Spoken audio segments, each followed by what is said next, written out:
नमस्कार दोस्तों।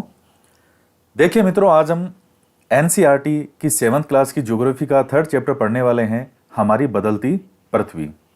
तो काफ़ी महत्वपूर्ण चैप्टर है और लास्ट जो हमारी क्लास हुई थी उसमें से आपको एक क्वेश्चन बताना है कि ग्रेनाइट चट्टान जो है वो कौन सी प्रकार की चट्टान का उदाहरण है। आग्नेय चट्टान, अवसादी चट्टान या कायांतरित चट्टान। तो ये बताइएगा। और इसके साथ ही देखिए, जो लास्ट हमने चैप्टर पढ़ा था उसमें इंग्लिश वाली बुक के अंदर तो सही था, हिंदी वाली किताब के अंदर ये थोड़ा सा मिसप्रिंट है यहाँ पे। हालांकि कई किताबों के अंदर एनसीईआरटी में अब ये चेंज हो गया है। आपके पास कई किताबें होंगी जिनमें ये हो सकता है, कईयों के पास हो जिनमें ये चेंज हो। ये जो 16% मेंटल है ये 84% है, यहाँ ये उल्टा लिखा हुआ है इसमें। और जो करोड़ वाला हिस्सा है वो है 15%। और जो भू प्रॉपर्टी है ये हिस्सा माना जाता है लगभग 1%। इस रेशो को थोड़ा आप ध्यान में रखना। और कई किताबों के अंदर ये भी गलत लिखा हुआ है कि मेंटल और करोड़ दोनों को लगभग 15-15% छपा हुआ है, वो भी गलत है। तो थोड़ा सा ये इनमें गलत चीज़ थी, आप ध्यान रख लेना। मेंटल लगभग 84% है और करोड़ जो है यानी कोर वो है 15%। 1% के लगभग जो है फिर वो ये है प्रॉपर्टी वाला हिस्सा। अब हम आगे पढ़ते हैं, हमारी बदलती पृथ्वी। स्थल मंडल अनेक प्लेटों में विभाजित है जिन्हें स्थल मंडलीय प्लेट कहा जाता है। अब ये स्थल मंडलीय प्लेट से आप समझ गए होंगे कि कौन से स्थल मंडल के अंदर पार्ट आता है। भू परपटी वाला जो क्रस्ट वाला था, तो उसमें आपने उसकी चौड़ाई देखी थी, मोटाई कितनी है, लगभग 30 से 35 किलोमीटर। कई जो है वो 100 किलोमीटर तक भी मानते हैं, लेकिन मुख्य रूप से 30 से 35 किलोमीटर तो इसकी मोटाई है। तो स्थल मंडलीय प्लेट कहते हैं। आपको यह जानकर आश्चर्य होगा कि यह प्लेट हमेशा धीमी गति से चारों तरफ घूमती रहती है, प्रत्येक वर्ष केवल कुछ मिलीमीटर के लगभग। पृथ्वी के अंदर पिघले हुए मैग्मा में होने वाली गति के कारण ऐसा होता है।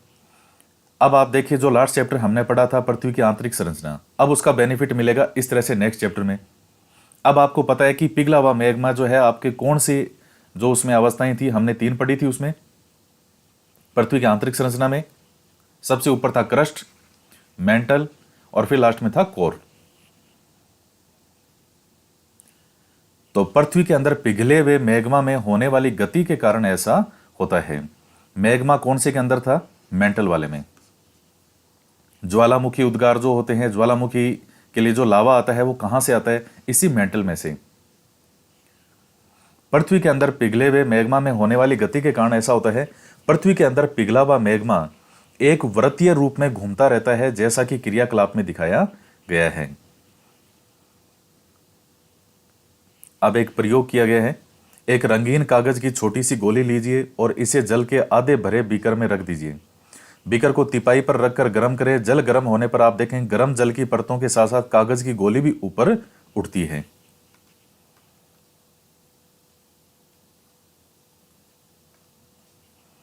और ठंडे पानी की परतों के साथ यह गोली नीचे बैठती है।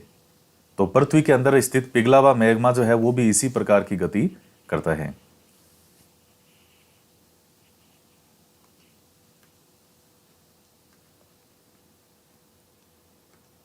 प्लेट की इस गति के कारण पृथ्वी की सतह पर परिवर्तन होता है। पृथ्वी की गति को उन बलों के आधार पर विभाजित किया गया है जिनके कारण ये गतियां उत्पन्न होती है। जो बल पृथ्वी के आंतरिक भाग में घटित होते हैं उनको अंतर्जनित बल कहते हैं, एंडोजेनिक फोर्स। और जो बल पृथ्वी की सतह पर उत्पन्न होते हैं उन्हें बहिर्जनिक बल कहते हैं, एक्सोजेनिक फोर्स। तो देखिए, प्लेट की जो ये गति है इसके कारण पृथ्वी की सतह पर परिवर्तन होता है और पृथ्वी की गति को उन बलों के आधार पर विभाजित किया है जिनके कारण ये गतियां होती है। तो जो बल आंतरिक भाग में, पृथ्वी के आंतरिक भाग में घटित होते हैं उनको क्या कहते हैं? अंतर्जनित बल। ये हमें बाहर से दिखाई नहीं देते, ये पृथ्वी के अंदर है। और जो बल पृथ्वी की सतह पर होते हैं हम उनको इजीली देख सकते हैं, उनको बहिर्जनिक बल कहते हैं। अंतर्जनित बल कभी आकस्मिक गति उत्पन्न करते हैं तो कभी धीमी गति। जैसे भूकंप और ज्वालामुखी जैसी आकस्मिक गति के कारण ही पृथ्वी की सतह पर अत्यधिक हानि होती है।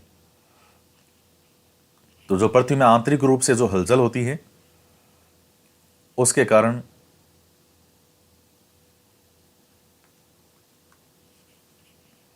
अब देखिए स्थलमंडलीय प्लेट क्या होता है। भूपर्पटी में अनेक बड़ी और कुछ छोटी कठोर असमान आकार की प्लेटें होती है जिन पर महाद्वीप और महासागर की सतह टिकी होती है। तो ये पूरा जो भूपर्पटी वाला हिस्सा है इसमें बड़ी और कुछ छोटी कठोर असमान आकार की कुछ प्लेटें होती है तो जिन पर महाद्वीप और महासागर की सतहें टिकी भी है। और उसके नीचे जो है फिर क्या है, लावा है, मैग्मा, मेंटल आ जाता है। तो वहां जो हलचल होगी तो फिर वो हलचल यहां भी दिखाई देती है। तो पृथ्वी की गतियां, अंतर्जनित बल और बहिर्जनित बल। तो अंतर्जनित बल के अंदर है एक तो आकस्मिक बल और एक आता है पटल विरूपण बल। आकस्मिक बल के अंदर भूकंप, ज्वालामुखी और भूस्खलन जैसी चीजें होती है। बहिर्जनित बल जो है इसमें अपर्दन और निक्षेपण। तो इसमें जैसे नदी का बहता हुआ जल हो गया, पवन है, समुद्री तरंग है, हिमनद है, ये सब हो गए। और पटल विरूपण बल के अंदर हो गया पर्वत निर्माणकारी बल। तो ये सब चीजें आगे आएगी। तो ये है पृथ्वी के गतियों के अंतर्गत। बल के आधार पर हमने दो भागों में इसको विभाजित किया है।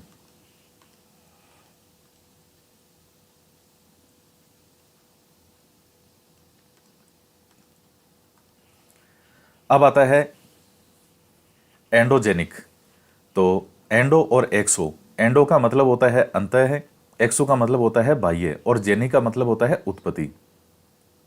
तो जो अंदर से उत्पत्ति है एक बाह्य उत्पत्ति है, तो ये एंडोजेनिक फोर्स और एक्सोजेनिक फोर्स। ज्वालामुखी भूपर्पटी पर खुला एक ऐसा छिद्र होता है जिससे पिघले हुए पदार्थ अचानक निकलते हैं।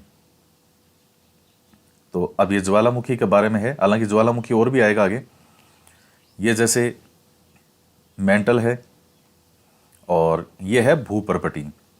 तो आपको बताया था जो मेंटल है वहां पर वो गर्म लावा पाया जाता है। यहां से फिर ये बाहर निकलना शुरू करेगा, बाहर निकलेगा। तो इससे जब ये बाहर निकलता है हम इसको लावा कहते हैं। और यह है क्रेटर, वो स्थान जहां से अब ये बाहर निकलता है।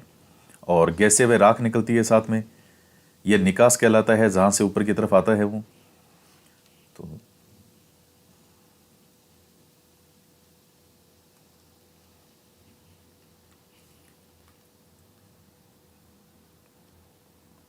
इसी प्रकार स्थलमंडलीय प्लेटों के गति करने पर पृथ्वी की सतह पर कंपन होता है। यह कंपन पृथ्वी के चारों ओर गति कर सकता है। इस कंपन को हम भूकंप कहते हैं। भूपर्पटी के नीचे वह स्थान जहां कंपन आरंभ होता है उद्गम केंद्र कहलाता है। भूपर्पटी के नीचे का वह स्थान जहां कंपन शुरू होता है उसको हम कहते हैं उद्गम केंद्र। उद्गम केंद्र के भू सतह पर उसके निकटतम स्थान को हम कहते हैं अधिकेंद्र। और अधिकेंद्र से कंपन बाहर की ओर तरंगों के रूप में गमन करती है। तो अधिकेंद्र के निकटतम भाग में सर्वाधिक हानि होती है और अधिकेंद्र से दूरी बढ़ने के साथ ही भूकंप की तीव्रता धीरे धीरे कम होने लगती है।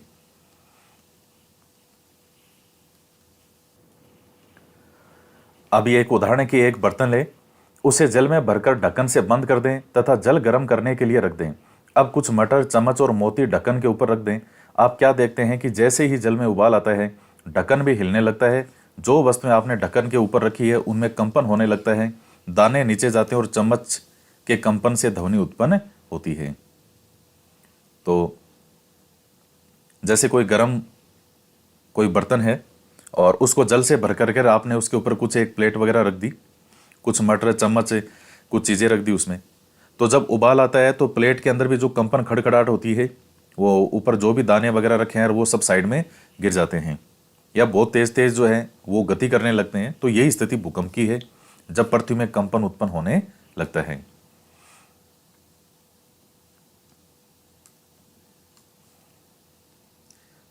तो ये उद्गम केंद्र है, वह स्थान जहां भूकंप उत्पन्न होता है वह भूकंपीय ऊर्जा का उद्गम केंद्र कहलाता है। वह स्थान जहां भूकंप उत्पन्न होता है और इसके सतह पर सबसे निकट की जो जगह है वो कहलाती है अधिकेंद्र। तो यहाँ से जो तरंगे हैं फिर वो आगे से आगे फैलती है। भूकंपी तरंगे सभी दिशाओं में बाहर की ओर निकलती है। जैसे मान लीजिए कोई जल है, नदी या जो भी, उस पर आपने पानी के ऊपर एक पत्थर फेंका। पत्थर फेंकने के बाद में अब वो किस तरह से चारों तरफ जो गति होती है, पानी की छोटी लहरें सी आपको दिखती है चारों तरफ गति करती हुई हूं, बस यही स्थिति एक तरह से भूकंप की है। भूकंपीय तरंगे तीन प्रकार की होती है, पी तरंगे अथवा अनुदैर्घ्य तरंगे, एस तरंगे अथवा अनुप्रस्थ, और एल तरंगे अथवा पृष्ठीय तरंगे। तो पी एस एल।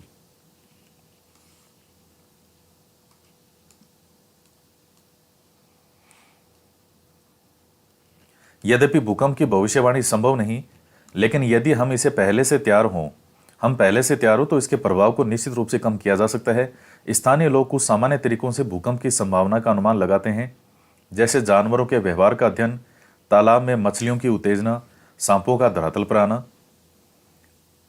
तो ये कई चीजें देख के पता चल जाता है।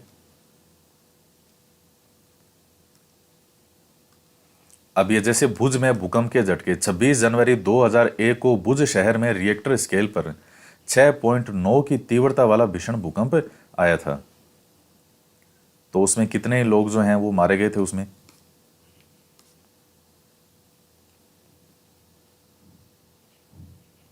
भूकंप का मापन एक यंत्र से किया जाता है जिसे भूकंप लेखी कहते हैं। भूकंप की तीव्रता रिएक्टर स्केल पर मापी जाती है। यह प्रश्न आपके पूछा गया है लास्ट बार या उससे पिछली बार आया होगा कि भूकंप की तीव्रता किस पर मापी जाती है, रिएक्टर स्केल पर। जिस भूकंप की तीव्रता 2.0 अथवा उससे कम होती है उसका प्रभाव नहीं के बराबर होता है। जैसे कई बार भूकंप आता है, कई बार न्यूज़पेपर में आता है कि कल भूकंप आया था, तो कई बार तो आपको न्यूज़पेपर में आता है तब मालूम होता है कि यार कल कुछ हल्का सा ऐसे जो कंपन सा महसूस हुआ था, तो उस टाइम भूकंप आया था। तो कई बार आता है, निकल जाता है, वो उससे ज्यादा फर्क नहीं पड़ता, 2.0 की तीव्रता से कम है। तो जिस भूकंप की तीव्रता 5.0 होती है वह वस्तुओं के गिरने से क्षति पहुंचा सकता है।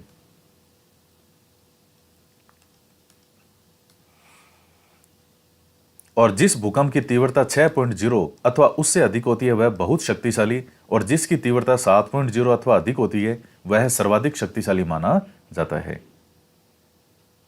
तो भुज वाला जो आया था वो 6 से ऊपर ही था। भूकंप से बचाव की तैयारी। सुरक्षित स्थान, रसोई के काउंटर या मेज के नीचे दीवार के अंदरूनी कोने में छिप जाएं। इनसे दूर रहें। आग वाले स्थान, चिमनी के आसपास या टूट सकने वाली खिड़कियां, दर्पण और तस्वीर फ्रेम से पहले से तैयार रहें। अपने दोस्तों और पारिवारिक सदस्यों के बीच जागरूकता फैलाएं अथवा आपदा का सामना विश्वास से करें। जागरूकता यही फैला सकते हैं कि आप बता सकते हैं कि अगर भूकंप की कभी स्थिति इस तरीके से हो तो उस समय आपको क्या करना चाहिए। तो कोई मजबूत मेज हो, उसके नीचे जाकर के जो है आपको बैठ जाना चाहिए, ताकि ऊपर से कुछ अगर दीवारें वगैरह, ईंटें, छत वगैरह गिरती है तो आपको नुकसान नहीं पहुंचे।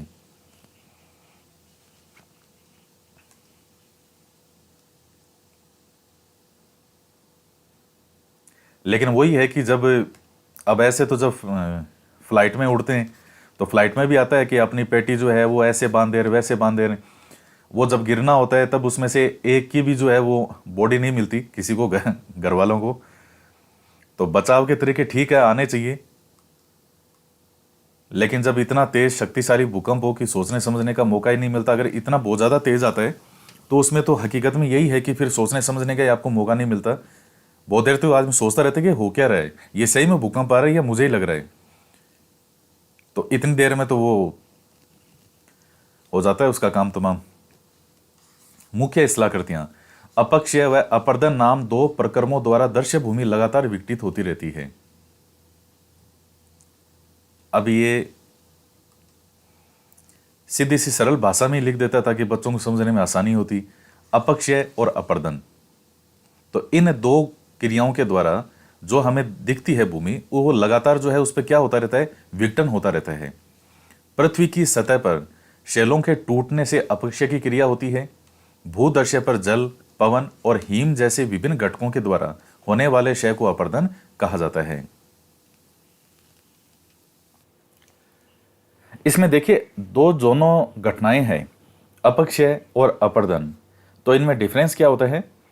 देखिए दोनों ही जो हमारे सामने ये चीजें हैं, ये दोनों ही विघटन का काम करती है क्या इनमें? अपक्षय की जो प्रक्रिया है, इसके अंदर एक ही स्थान पर, जैसे मान लीजिए ये चट्टान है और ये चट्टान अपने ही स्थान पर जिसमें इसमें टूट फूट हो रही है, इसी चीज को हम कहते हैं अपक्षय। और अपर्दन की जो प्रक्रिया है उसके अंतर्गत गति भी विद्यमान होती है, जैसे मान लीजिए जल के द्वारा, वायु के द्वारा, हिमानी के द्वारा। जल इसको, अब जैसे मान लीजिए जल है, वो यहां से निकल रहा है, तो जल ये जो भी टूट फूट हो रही है, जो भी ये मलबा है, इसको अपने साथ बहा के ले जाएगा। वायु इसको उड़ा के ले जाएगा।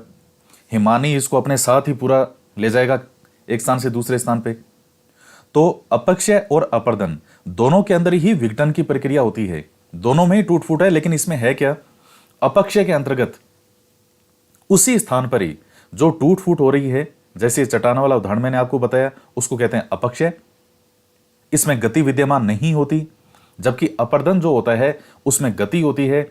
वो बाह्य जो भी बल होते हैं, जैसे मान लीजिए हवा, वायु, ये वायु, जल या हिमानी, मुख्य रूप से वायु और जल के द्वारा एक स्थान से दूसरे स्थान पर इस मलबे को ले जाते हैं, निक्षेपित करते हैं। इसी चीज को हम कहते हैं अपर्दन।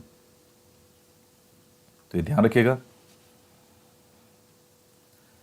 पृथ्वी की सतह पर शैलों के टूटने से अपक्षय की क्रिया होती है। भूदर्शय पर जल, पवन और हिम जैसे विभिन्न घटकों के द्वारा होने वाले क्षय को अपर्दन कहते हैं। वायु, जल आदि अपरदित पदार्थ को एक स्थान से दूसरे स्थान पर ले जाते हैं और फलस्वरूप एक स्थान पर निक्षेपित करते हैं। तो अपर्दन और निक्षेपण के ये प्रक्रम पृथ्वी के धरातल पर विभिन्न स्थलाकृतियों का निर्माण करते हैं। तो ये मैंने आपको समझा दिया, आप ध्यान रखना, अपक्षय और अपर्दन। अपक्षय का मतलब होता है उसी स्थान पर ही किसी चट्टान का टूटना, उसका विखंडन होना धीरे धीरे। और अपर्दन के अंदर होता है एक स्थान से दूसरे स्थान पर ले जाना और वहां जाकर के किसी स्थलाकृति का निर्माण करना या किसी भी आकृति का। विश्व में हजारों छोटे छोटे जलप्रपात हैं। सबसे ऊंचा जलप्रपात दक्षिणी अमेरिका के वेनेजुएला का एंजल जलप्रपात है। अन्य जलप्रपात उत्तरी अमेरिका में कनाडा और संयुक्त राज्य अमेरिका की सीमा पर स्थित नियाग्रा जलप्रपात है, वाटरफॉल। अफ्रीका के जाम्बिया और जिम्बाब्वे की सीमा पर स्थित विक्टोरिया जलप्रपात है। तो ये कई जलप्रपात के बारे में है। सबसे ऊंचा जलप्रपात है साउथ अमेरिका, दक्षिणी अमेरिका का वेनेजुएला का एंजल जलप्रपात। दक्षिण अमेरिका महाद्वीप का जो कंट्री है वेनेजुएला, उसका एंजल जलप्रपात।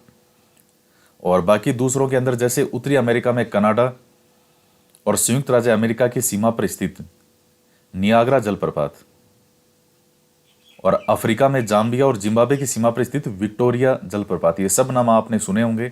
अभी सीधे सीधे प्रश्न बनते हैं कि कौन कहां स्थित है।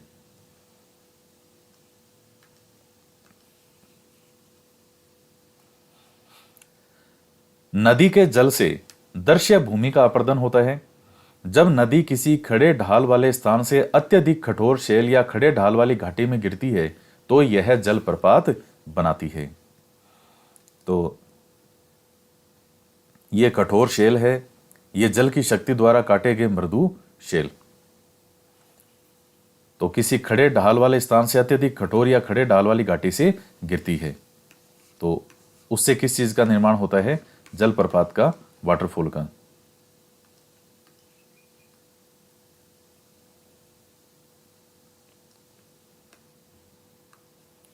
जब नदी मैदानी भाग में प्रवेश करती है तो वह मोड़दार पर्वत पर बहने लगती है।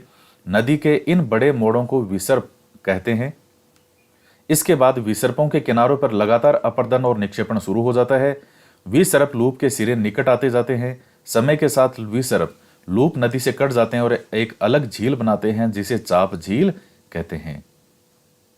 कभी कभी नदी अपने तटों से बाहर आने लगती है। फलस्वरूप निकटवर्ती क्षेत्रों में बाढ़ आ जाती है। बाढ़ के कारण नदी के तटों के निकटवर्ती क्षेत्रों में महीन मिट्टी और अन्य पदार्थों का निक्षेपण करती है। ऐसी मिट्टी व पदार्थों को अवसाद कहते हैं। इससे समतल उपजाऊ बाढ़कृत मैदान का निर्माण होता है। नदी के उत्थित तटों को तटबंध कहा जाता है। समुद्र तक पहुंचते पहुंचते नदी का प्रवाह धीमा हो जाता है और नदी अनेक धाराओं में विभाजित हो जाती है। तो ये देखिएगा, अब ये क्या है इसमें कि नदी जब मैदानी भाग में प्रवेश करती है तो वो मोड़दार मार्ग पर बहने लगती है। ये जैसे इसमें दिखाई गई आकृति यूं, तो ये जो मार्ग है, ये मोड़ है, इसी हम कहते हैं वी सर्प यानी सर्पिलाकार। और फिर उसके बाद में जैसे देखिए पानी का बहाव कभी तेज होता है, कभी धीरे होता है, कभी तेज होता है। तो इसके कारण जो है वो लगातार अपर्दन और निक्षेपण की प्रक्रिया होती रहती है। एक स्थान से जो है कटाव होता रहता है, दूसरे स्थान पर वो इकट्ठे होते रहते हैं। तो समय के साथ जो विसर्प लूप नदी से कट जाते हैं और एक अलग झील बनाते हैं जिसे चाप झील कहते हैं। तो फिर जैसे नदी का बहाव मान लीजिए तेज होता है तो नदी और अधिक क्षेत्र को कवर करती है आसपास, यूं इस प्रकार से, इस प्रकार से, इस प्रकार से। और फिर धीरे धीरे जैसे मान लीजिए कभी बहाव धीरे हुआ, फिर कभी तेज हुआ, तो ये धीरे धीरे जो साइडों वाले हैं कि जितना ज्यादा साइड में वो बार बार जाती है बहाव तेज होने के कारण। और फिर जैसे जैसे बहाव धीरे होता है, धीरे होता है, तो इस साइड वाले जो जहां जितनी ज्यादा जाती है वो चीजें कट होने लग जाती है, वो बहाव, फिर वो स्थान अलग से कट होने लग जाएगा और अलग से हमें एक झील बनाई दिखाई देती है जिसको हम कहते हैं चाप झील। अब धीरे धीरे समय के साथ जैसे मान लीजिए यहां वाला भाग है, ये भाग है, ये भाग है, ये भाग है, तो ये धीरे धीरे इधर से कट होने लग जाएगी, यहां ऐसे होने लग जाएगी, भाव इसका ऐसे होने लग जाएगा इधर से ही, अब ये इधर से अलग से होकर के रह जाएगी, इसको हम बाद में कह देंगे चाप झील। और नदी के किनारे की स्थिति की जो तट होते हैं इनको हम तटबंध कहते हैं।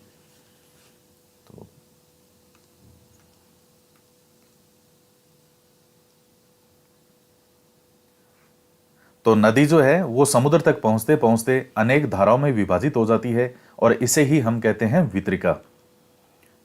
तो ये मुख्य नदी है, इधर आगे समुद्र है, समुद्र तक आते आते बहाव भी धीमा हो जाता है और ये अनेक भागों में विभाजित हो जाती है, तो इनको ही हम वितरिका कहते हैं। यहां नदी इतनी धीमी हो जाती है कि यह अपने साथ लाए मलबे का निक्षेपण करने लगती है, मतलब वो इकट्ठा करने लगती है उसको। प्रत्येक वितरिका अपने मुहाने का निर्माण करती है और सभी मुहानों के अवसादों के संग्रह से किसका निर्माण होता है? डेल्टा का निर्माण होता है। तो गंगा ब्रह्मपुत्र नदी पे आपने देखा था, वहां बंगाल की खाड़ी में जब गिरती है वो, तो वो विश्व का सबसे बड़ा डेल्टा माना जाता है, गंगा ब्रह्मपुत्र नदी के द्वारा निर्मित। तो उसमें भी इसी स्थान की जो कई वितरिकाओं में विभाजित हो जाती है और अवसाद वही है जो एक स्थान पे लाए गए मलबा जो है वो इकट्ठा होता रहता है और उसी से ही जो है फिर वो डेल्टा का निर्माण होता है।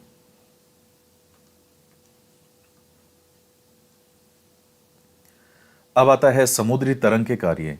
समुद्री तरंग के अपर्दन और निक्षेपण तटीय स्थलाकृतियां बनाते हैं। समुद्री तरंगें लगातार शैलों से टकराती रहती है जिससे दरार विकसित होती है। समय के साथ साथ ये बड़ी और चौड़ी होती जाती है, इनको हम कहते हैं समुद्री गुफा। ये जो आप देख रहे हैं, इन गुफाओं के बड़े होते जाने पर इसमें केवल छत ही बचती है जिसे तटीय मेहराब कहते हैं। तो ये जैसे इधर से पानी जो है वो लगातार इसे टकराता है और उससे दरार बनती जाती है, धीरे धीरे जो है केवल फिर ऊपर का भाग ऐसे ही बचता है, यहां से फिर पानी निकल जाता है। लगातार अपर्दन छत को भी तोड़ देता है और केवल दीवारें बचती है। दीवार जैसी इन आकृतियों को स्टेक कहा जाता है। तो अपर्दन जो है ये छत है जो अब इसके ऊपर की, इस छत को भी जो है ये तोड़ देता है, तो उससे फिर ये इस तरह से सिर्फ दीवारें दीवारें बसती है और दीवार जैसी आकृतियों को स्टेक कहते हैं। समुद्री जल के ऊपर लगभग ऊर्ध्वाधर उठे हुए ऊंचे शैलीय तटों को हम कहते हैं समुद्र भृगु। समुद्री तरंग किनारों पर अवसाद जमा कर समुद्री पुलिन का निर्माण करते हैं। तो ये आकृतियों के नाम हैं और समुद्री जल के ऊपर लगातार ऊर्ध्वाधर उठे हुए जो ऊंचे शैलीय तट हैं, जो मजबूत जैसे चट्टान होती है उस तरह से ऊंचे उठे हुए तट होते हैं, तो उनको समुद्र भृगु कहा जाता है। और समुद्री तरंगे जो है वो किनारों पर अवसाद जमा करके किसका निर्माण करती है? समुद्री पुलीन का। तो पुलीन क्या होता है? इसमें समुद्री तरंगे, आप देखिए समुद्र के पास का नजारा आप याद कीजिए कि समुद्र की लहरें जो है या तरंगे जो है किनारों के अंदर तक काफ़ी आ जाती है, और काफ़ी अंदर तक जब आती है तो साथ में जो अवसाद हैं समुद्र में होते हैं, चाहे मिट्टी के कण हैं, वो भी इकट्ठे होते रहते हैं। फिर पानी तो वापस चला जाता है, लेकिन वो अवसाद वहाँ इकट्ठे होते रहते हैं। फिर पानी आता है, फिर वो अपने साथ अवसाद लेकर के आता है। तो इस तरह समुद्र के किनारे इन तरंगों के कारण जो भी अवसाद इकट्ठा होता रहता है, जैसे मिट्टी का एक तरह से आप समझ लीजिए कि मिट्टी का जमाव सा होता रहता है, या अवसाद जो जमता है उसमें मिट्टी के अलावा और भी कण हो सकते हैं। तो इसी चीज से जो निर्माण होता है उसी को ही हम कहते हैं पुलिन। हिमनद के कार्य। हिमनद अथवा हिमानी बर्फ की नदियां होती है। हिमनद अपने नीचे की कठोर चट्टानों से गोलास में मिट्टी और पत्थरों को अपरदित कर देती है और गोलास में मिट्टी और पत्थरों से भूदृश्य का अपर्दन करती है। अब ये हिमनद या हिमानी किसको कहते हैं? ये एक तरह से बर्फ की नदियां हैं। जैसे आपने कई बार फिल्मों में देखे होंगे, जैसे बर्फ बहती रहती है, तो उनको बर्फ की नदियां कहते हैं, हिमनद या हिमानी।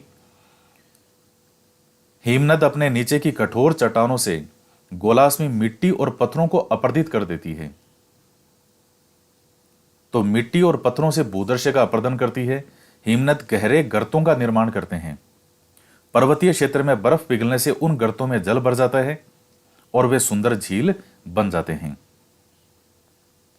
हिमनद के द्वारा लाए गए पदार्थ जैसे छोटे बड़े शेल, रेत और तलछट मिट्टी निक्षेपित होते हैं। यह निक्षेप हिमनद हिमोड का निर्माण करते हैं। तो हिमोड जो है वो क्या हो गया?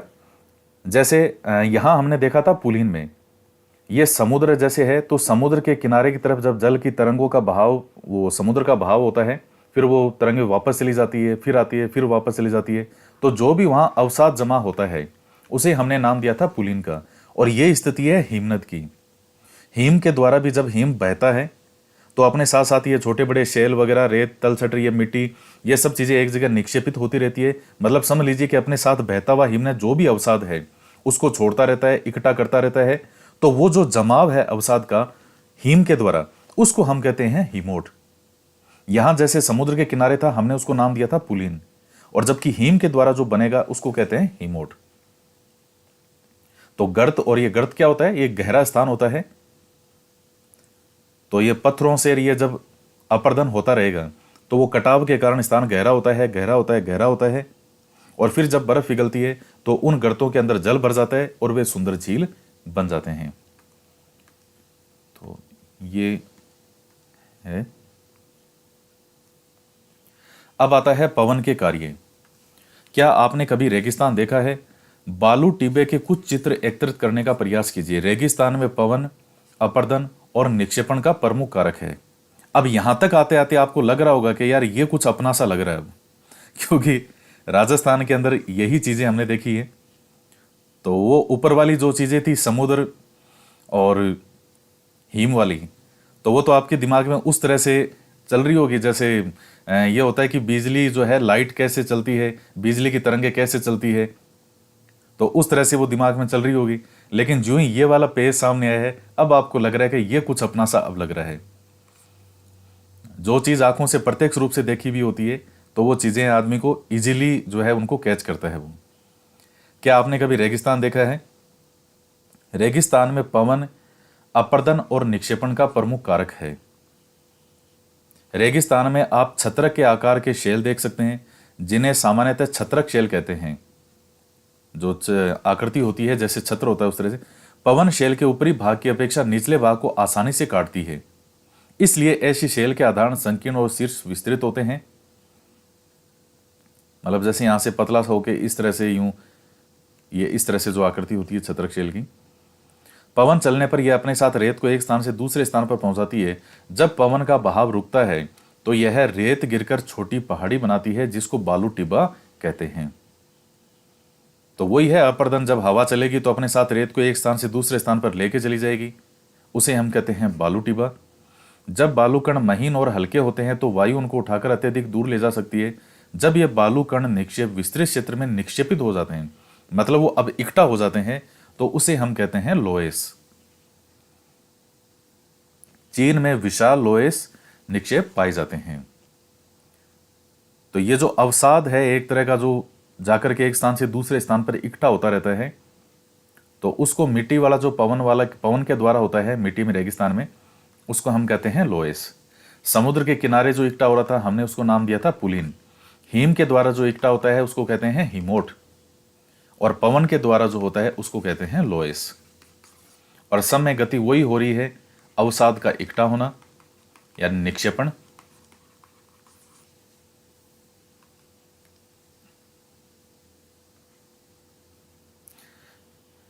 ये आपका चैप्टर पूरा हो गया। तो इसमें देखिए हमने क्या पढ़ा, हमारी बदलती पृथ्वी के अंदर कि स्थल मंडलीय प्लेट होते हैं, और चूंकि नीचे आपने लास्ट क्लास में देखा था कि सबसे ऊपर होती है क्रस्ट, फिर उसके नीचे मेंटल। मेंटल जो होती है उसमें स्थल मंडल के जो नीचे वाला भाग है, क्रस्ट के नीचे वाला, वो लिक्विड होता है। लावा मैग्मा जो बनता है वो वहीं बनता है और वो उसी स्थान से धीरे धीरे ऊपर आता है। तो उस मैग्मा लावा के कारण चूंकि वहां वो लिक्विड है, तो उसके कारण जो है उसमें गति होती रहती है। अब जैसे मान लीजिए आप किसी बोट में बैठे हैं नदी के अंदर या समुद्र में, तो जब नाव में बैठे हैं तो नाव तो स्थल के रूप में मान लीजिए कि मजबूत है, एक स्थल भाग है जिसमें आप बैठे हैं, लेकिन नाव है किस पर, उसकी जो सतह है वो तो क्या है, वो तो लिक्विड है, पानी है नीचे। तो जिस तरह हाईवे पर आपकी गाड़ी सीधी सीधी चलती है, क्या बोट भी पानी में ऐसे चलती है? नाव हिलती है ना, आप थोड़े से ऐसे ऐसे होते हैं, नाव भी हिलती है, क्योंकि उसके नीचे जो सतह है वो क्या है, लिक्विड है, पानी की। तो यही स्थिति इसमें स्थल मंडल के अंतर्गत होती है। इसके नीचे जो जिसका आधार है वो कौन सा, मेंटल का आ गया, और मेंटल जो है वो ऊपर का भाग, मेंटल के ऊपर वाला भाग लिक्विड है। तो इन प्लेटों के अंदर जो है वो गति होती रहती है। आंतरिक भाग में जो बल घटित होते हैं उनको अंतर्जनित, और जो बाहर होते हैं उनको बहिर्जनिक कहते हैं। तो ये सब नाम है। और जैसे ज्वालामुखी हो गया, भूकंप है। अब ये देखिए 7th क्लास के बच्चे के हिसाब से है, जैसे जैसे क्लास बढ़ती है तो फिर इनमें जो मैटर है, कंटेंट है, वो भी बढ़ता है। भूकंपीय तरंगें 3 प्रकार की होती है उद्गम के अंदर, और फिर ये रिएक्टर स्केल वगैरह हमने देखे। फिर मुख्य स्थलाकृतियां कौन सी है, तो अपक्षय और अपर्दन। फिर नदी के कार्य, और फिर इसमें जैसे अलग अलग जो आकृतियों का निर्माण होता है, विसर्प, फिर चाप झील, और फिर नदी के उती जो तट हैं उनको कहते हैं तटबंध, और वितरिका, फिर ये डेल्टा, फिर समुद्री तरंग के कार्य, फिर समुद्री गुफा, तटीय मेहराब, स्टेक, समुद्र भरगू, हिमनद के कार्य, फिर ये हिमनद, हिमोट, ये झीलें, और फिर ये बालू टिब्बा, छत्रक शेल और लोएस। तो आज वाले के अंदर मैटर बहुत शानदार है, बहुत अच्छा कंटेंट है, पूरी तरह फैक्चुअल चीजें हैं, समझने वाली भी है और फैक्ट वाली भी है। अब इन प्रश्नों को हम सोल्व करते हैं, देख के आपके कितने सही होते हैं। देखिए 6 से मैं आपको एक तरीका बता दूं सक्सेस होने का। एनसीईआरटी या आरबीएससी किताबों जो पहले चलती थी आरबीएससी वाली, इनको पढ़ने का मतलब किस तरीके से इनको पढ़ना चाहिए। मतलब ऐसा नहीं है कि आपने 1-2 बार पढ़ लिया कि हमने ये किताबें कंप्लीट कर ली। ये किताबें कभी कंप्लीट होने वाली में से है ही नहीं। ये किताबें हैं कि जब तक आपका सिलेक्शन नहीं होता, आप इन किताबों को लगातार अपनी आंखों के सामने रखो, इनको पढ़ते रहो। 6 से 8 तक की जो किताबें हैं उसका तो एक एक वर्ड आपकी जबान पे याद होना चाहिए, जैसे आपका नाम है। मैं जो कह रहा हूं बहुत ध्यान से सुनिएगा, जैसे आपका नाम याद है उस तरह से 6 से 8 की किताबें आपको याद होनी चाहिए। चाहे लिख के याद करो, चाहे बोल के याद करो, तरीका तो वही होता है कि आप लिख लिख के याद करो।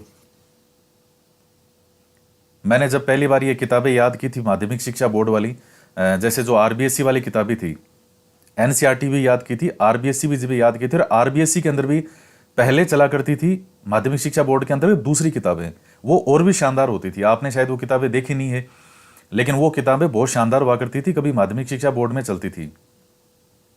बस उनमें थोड़ा सा ये रहता था कि एनसीईआरटी वाला जो मैटर था, इंडिया और वर्ल्ड वाला, वो नहीं होता था। वो माध्यमिक शिक्षा बोर्ड की किताबें थी तो उनमें थोड़ा राजस्थान वाला ज्यादा रहता था। लेकिन बाकी जो बेसिक जीके वगैरह था उसमें, वो किताबें इतनी शानदार थी, एक एक वर्ड उनका अपने आप में रामबाण था। और अभी वाली किताबें भी बहुत शानदार है जो आरबीएससी में चल रही है, जो पहले चलती थी अब तो इन्होंने एनसीईआरटी कर दी, यहाँ पे सेम ही कर दी। चाहे एनसीईआरटी अब यहाँ हो या कहीं हो, अब तो सेम ही है वो सीबीएसई बोर्ड वाली। तो उनको लिख लिख के मैं याद करता था, उनको बोल बोल के पढ़ता था। मेरा गला शाम तक इतना दुखने लग जाता था जब मैंने तैयारी शुरू की थी कंपटीशन की पहली बार। तो मैंने सबसे पहले इन्हीं किताबों के गोटे लगाए थे। बहुत इनको लिख लिख के एक एक वर्ड, जो नया वर्ड होता था उसको बार बार लिखता था। अब जैसे ये चाप झील है, तो इसको इस तरह से कि चाप झील, फिर लिखो चाप झील। अब आपका तो एग्जाम पास में है, आपको तो अब आप मत लिखने लग जाना ऐसे, पर मैं आपको एक बात बता रहा हूं, चाप झील, और उसको बोलना भी है साथ में। बिना बोले बिना चीजें याद नहीं होगी, ना ही लिखे बिना होगी। कई बार स्टूडेंट नोट्स वगैरह भी करते हैं, कॉपी वगैरह उधर से ले लेते हैं, इसके नोट्स फोटोकॉपी ले लिए, या मैं भी ऐप में पढ़ा रहा हूँ, मुझे भी कई बार वहाँ ऐप में बहुत मैसेज आते हैं, सर लिखने में हाथ दुखता है या लिखने का समय नहीं है, सर आप पीडीएफ निकालने का ऑप्शन दे दो। वो निकाल भी लोगे पीडीएफ तो उसका बेनिफिट आपको कभी नहीं मिलेगा। और चाहे किसी भी कोचिंग संस्थान में अगर आपको पीडीएफ वगैरह देते हैं या नोट्स बने बनाए देते हैं, तो आपकी एक आत्मसंतुष्टि जरूर हो सकती है, लेकिन वो सिर्फ एक छलावा है। जब तक आप चीज लिख के याद नहीं करोगे और बोलोगे नहीं, मन ही मन का नहीं होता है। मन का तो तब होता है जब आपको सारी चीजें याद हो चुकी है, तब मन में होता है।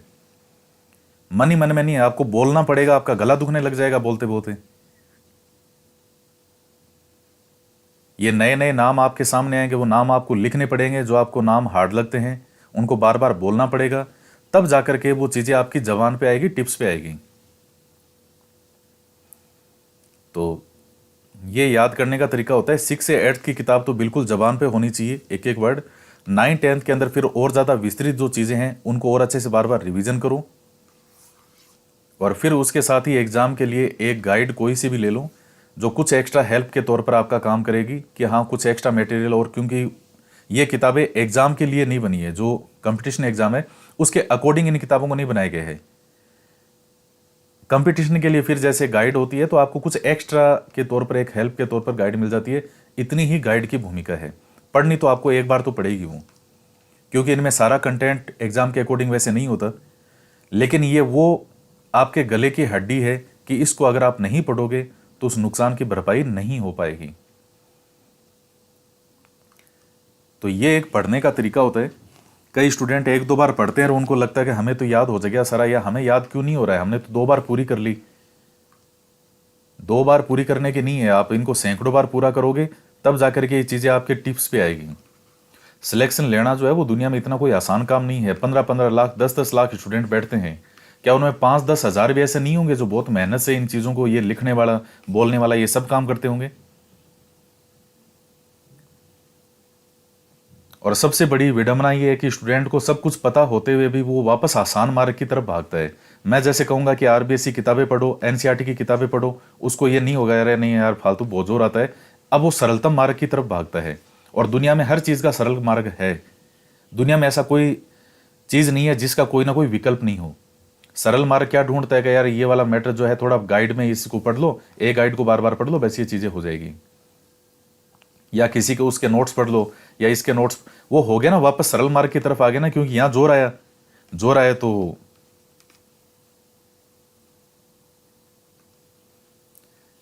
वही चीज है। निम्नलिखित में से कौन सी समुद्री तरंग की विशेषता नहीं है?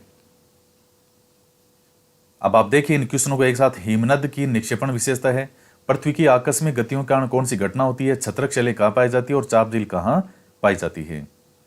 तो समुद्री तरंग की कौन सी विशेषता नहीं है? तो सबसे पहला प्रश्न आप देखते हैं। देखिए समुद्री तरंग की विशेषता नहीं है। अब शेल का निर्माण तो अपने आप ही, शेल तो है ही ऑलरेडी पहले से, किनारे का निर्माण भी होता है और समुद्री गुफा का निर्माण भी होता है। तो कौन सी समुद्री तरंग की विशेषता नहीं है? शेल। हिमनद की निक्षेपण विशेषता है, कौन सी है? बाढ़कृत मैदान, पुलिन या हिमोड? तो हिमनद की निक्षेपण, निक्षेपण का मतलब वही है अवसाद जो इकट्ठा होता रहता है, उसके द्वारा किस आकृति का निर्माण होता है? हिमोड का। पृथ्वी की आकस्मिक गतियों के कारण कौन सी घटना होती है? आकस्मिक गतियों के कारण तो कौन सी होती है? ज्वालामुखी। छत्रक शैले कहां पाई जाती है? मुझे पता है इस प्रश्न का उत्तर पढ़ते ही आपके दिमाग में आ गया, क्योंकि आपको चारों तरफ दिखाई क्या है? यहां पे रेगिस्तान। तो इसका सही उत्तर है रेगिस्तान। चाप झील कहां पाई जाती है? यह भी आपको आ गया होगा इजीली, नदी घाटी में।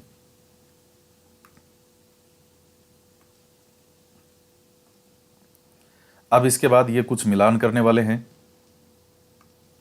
हिमनद, विसर्प, पुलीन, बालूटिबा, जलप्रपात और भूकंप। इधर है समुद्री तट, छत्रक बर्फ की नदी, नदियाँ, पृथ्वी का कंपन और समुद्री भृगु, कठोर संस्तर सेल और रेगिस्तान। तो इधर तो काफ़ी ऑप्शन दे दिए इन्होंने, 3, 3, 6। तो इनमें से 3, 3, 6, 7, 8, तो 8 में से 6 ऑप्शन के साथ आपको मिलान करना है। अब मिलान कीजिए इसको। तो आप वीडियो को स्टॉप करके सोच लीजिए आराम से, मैं आगे मिलान करवा देता हूँ इनका। देखिए हिमनद क्या होती है, बर्फ की नदी, ये हो जाएगा।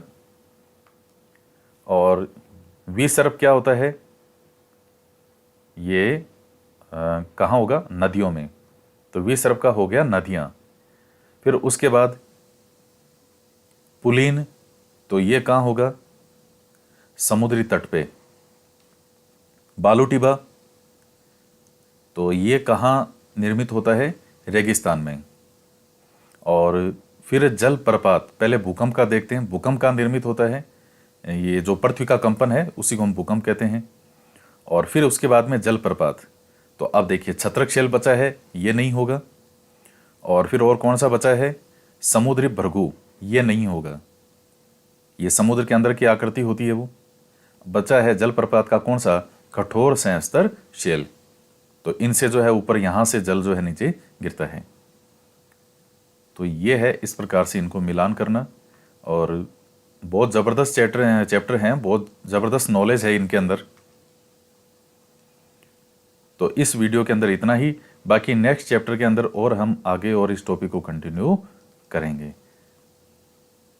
तो मिलते हैं नेक्स्ट वीडियो में। जय हिंद, जय भारत।